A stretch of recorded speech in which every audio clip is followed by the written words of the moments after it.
friends, how are you today? My name is Miss Sally, and I brought my book bag. Shall we see what story I have today? Oh, it's one of my favorites. The True Story of the Three Little Pigs. As told to Jon Scieszka and illustrated by Lane Smith. Oh, this is a funny one. The True Story of the Three Little Pigs. Now, everybody knows the story of the Three Little Pigs, or at least they think they do. But I'll let you in on a little secret. Nobody knows the real story, because nobody has ever heard my side of the story. Oh, I think this is the wolf telling the story. There he is. I'm the wolf, Alexander T. Wolf. You can call me Al. I don't know how this whole big bad wolf thing got started, but it's all wrong.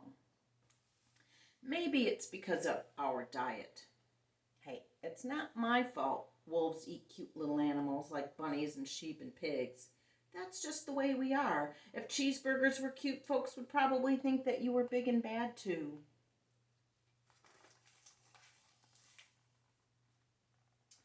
But like I was saying, the whole big bad wolf thing is all wrong.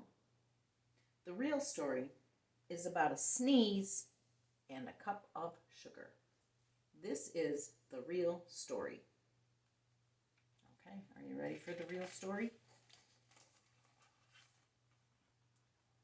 Way back in Once Upon a Time, I was making a birthday cake for my dear old granny. I had a terrible sneezing cold, and I ran out of sugar.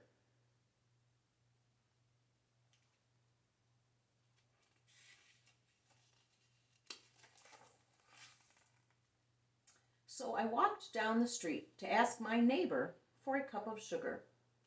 Now, this neighbor was a pig, and he wasn't too bright either. He had built his whole house out of straw. Can you believe it? I mean, who in their right mind would build a house of straw? Oh, there's the wolf walking down to the house of straw.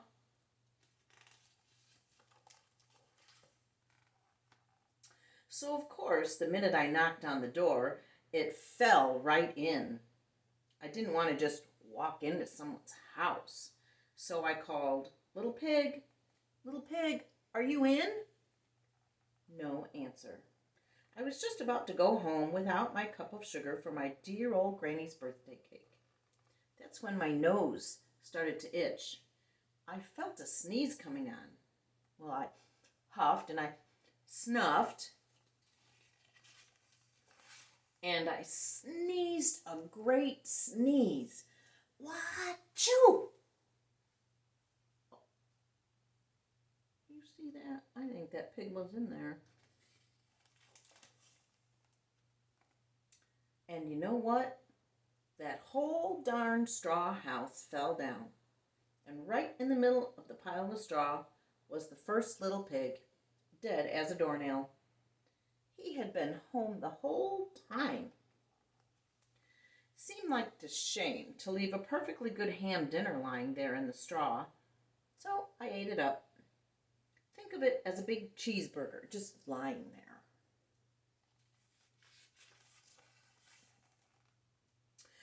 I was feeling a little better, but I still hadn't had my cup of sugar, so I went to the next neighbor's house. Now, this neighbor was the first little pig's brother. He was a little smarter, but not much. He had built his house out of sticks. I rang the bell on the stick house, and nobody answered. I called, Mr. Pig, are you in? He yelled back, go away, wolf, you can't come in. I'm shaving the hairs on my chinny chin chin.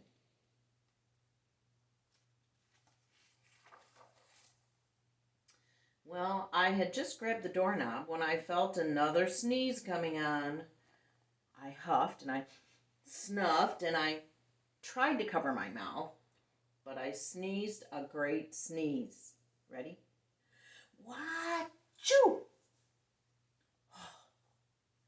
And you're not going to believe it, but this guy's house fell down just like his brother's. When the dust cleared, there was the second little pig, dead as a doornail. Wolf's honor.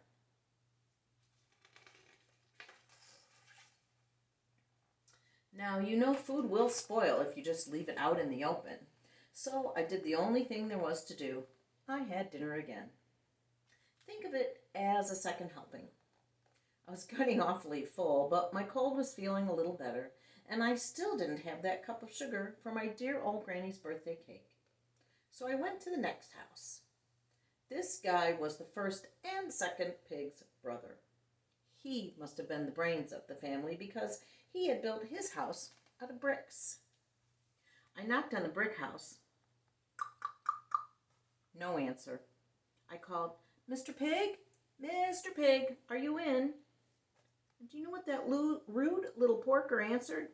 "Get out of here, Wolf. Don't bother me again." Talk about impolite. He probably had a whole sack full of sugar, and he wouldn't give me one little cup for my dear sweet old granny's birthday cake. What a pig. I was just about to go home and maybe make a nice birthday card instead of a cake when I felt my cold coming on. I huffed and I snuffed and I sneezed once again. Wachoo! Then the third little pig yelled, "And your granny can sit on a pin." Can you believe he said that? That was kind of rude. Now, I'm usually a pretty calm fellow, but when somebody talks about my granny like that, I go a little crazy. When the cops drove up, of course, I was trying to break down the pig's door, and the whole time I was huffing and puffing and sneezing and making a terrible scene.